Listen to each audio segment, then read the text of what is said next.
Assalamualaikum warahmatullahi wabarakatuh. Alhamdulillahirabbil alamin.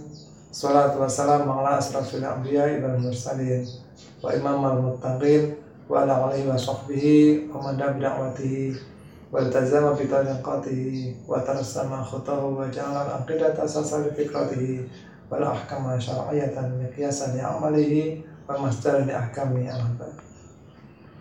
Masyaallah muslimin wa rahimakumullah.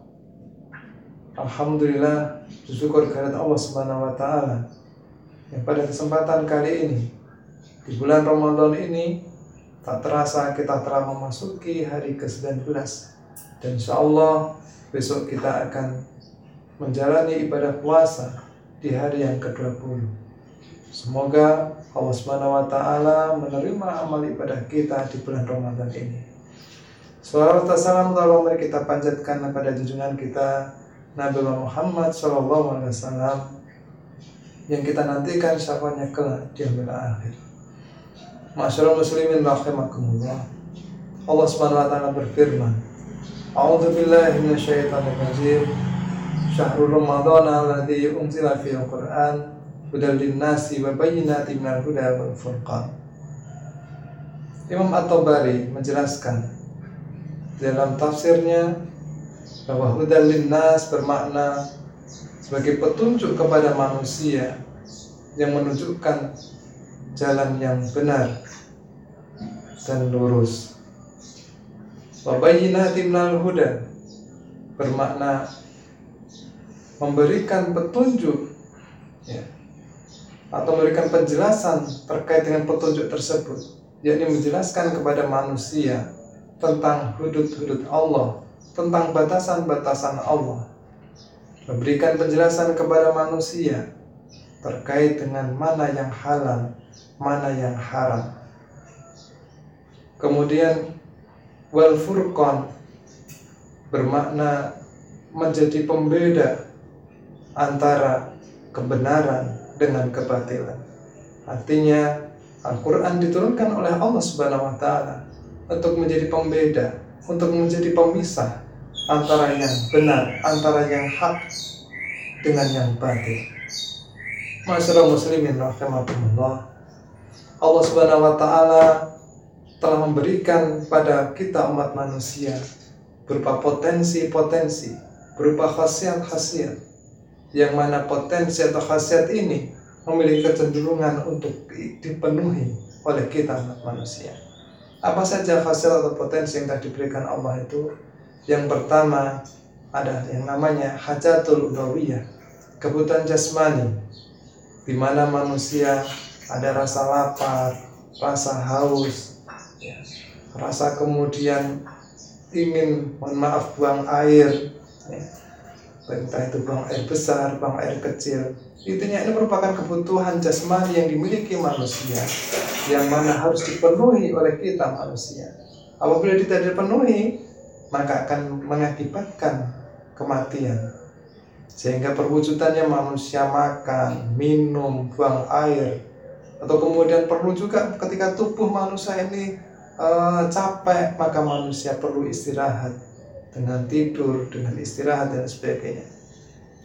Kemudian yang kedua, potensi yang diberikan manusia oleh Allah SWT adalah ghariza atau naluri, di mana naluri ini ada 3 macam. Yang pertama adalah gharizatut tadayun, naluri untuk bertuhan, naluri untuk menyembah sesuatu, naluri untuk mengkultuskan sesuatu. Kemudian yang kedua ada gharizatul baqa, naluri untuk mempertahankan diri. Manusia marah ketika dia diganggu. Manusia merasa sakit hati ketika kemudian ada sesuatu hal yang tidak diinginkan dirusak oleh orang lain. Manusia ingin kemudian memiliki harta, ingin meraih kekuasaan. Ini adalah perwujudan dari gharizatun baqa. Kemudian ada yang namanya yang ketiga adalah gharizatun naw, naluri untuk melestarikan jenisnya. Maka manusia ada kecenderungan untuk mencintai lawan jenisnya, mencintai istrinya, mencintai anaknya, mencintai orang tuanya. Ini merupakan ghorizatun naum, naluri untuk melestarikan jenis. Masyarakat muslimin rahimakumullah. Baik hajatul ulawiyah atau kebutuhan jasmani maupun ghorizah ataupun naluri, semuanya ingin dipenuhi, menuntut untuk adanya pemenuhan. Akan tetapi manusia memiliki dua pilihan dalam melakukan pemenuhan itu. Ada yang memenuhinya dengan cara yang benar, ada juga yang kemudian memenuhinya dengan cara yang salah. Sesungguhnya benar maupun salah adalah pilihan manusia. Allah Subhanahu wa taala telah menurunkan Al-Qur'an sebagai Al-Furqan, sebagai pembeda, pemisah antara yang hak dan yang batil.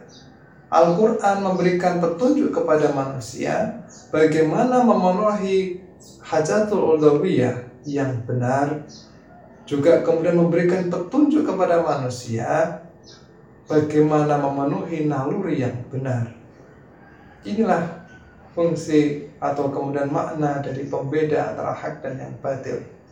Allah telah memberikan kepada kita Al-Quran, ya, untuk kemudian menjelaskan Al-Quran itu, ya, mana yang benar dan mana yang salah. Oleh karena itu, hendaknya di bulan Ramadan ini atau kemudian di hari-hari setelah Ramadan, kita tidak hanya menjadikan Al-Quran sebagai bahan bacaan saja, tapi hendaknya kita menjadikan Al-Quran untuk kemudian kita pahami isinya, ya, kita pelajari apa yang terkandung dalam Al-Quran itu, sehingga kita mengetahui mana yang halal, mana yang haram, mana yang benar, mana yang salah. Supaya apa? Supaya dalam kita memenuhi potensi hidup kita, entah itu kebutuhan jasmani, entah itu naluri dan sebagainya, kita bisa memenuhinya sesuai dengan apa yang diinginkan oleh Allah yang sudah tertulis di dalam Al-Quran. Sehingga hidup kita ketika di dunia ini benar-benar telah sejalan dengan syariat Allah. Jangan sampai kemudian hidup kita di dunia ini lepas, sehingga kemudian hanya mengikuti hawa nafsu saja, yang ini semakin jauh dari syariat Allah SWT. Subhanallah. Jadi semoga di bulan Ramadan ini, yang dimana di dalam bulan Ramadan ini Allah sudah mengkabarkan bahwa dulu di bulan Ramadan juga Allah telah menurunkan Al-Quran. Maka kita hendaknya mengambil pelajaran, ya, terkait dengan nuzulul Quran, ya, supaya kemudian kita bisa mengambil nilai-nilai yang baik yang ada dalam Al-Quran. Dan tidak hanya sekadar nilai saja, tapi kita juga bisa menerapkan apa saja yang ada di dalam Al-Quran dalam kehidupan sehari-hari kita, sehingga benar-benar Al-Quran dapat terwujud sebagai pembeda antara yang benar dan yang batil. Demikian kultum kita pada sore hari ini. Semoga kita benar-benar bisa menjalankan seluruh syariat Allah yang tercantum di dalam Al-Quran, juga sebagaimana telah dicontohkan oleh Rasulullah SAW. Khairul kalam. Assalamualaikum warahmatullahi wabarakatuh.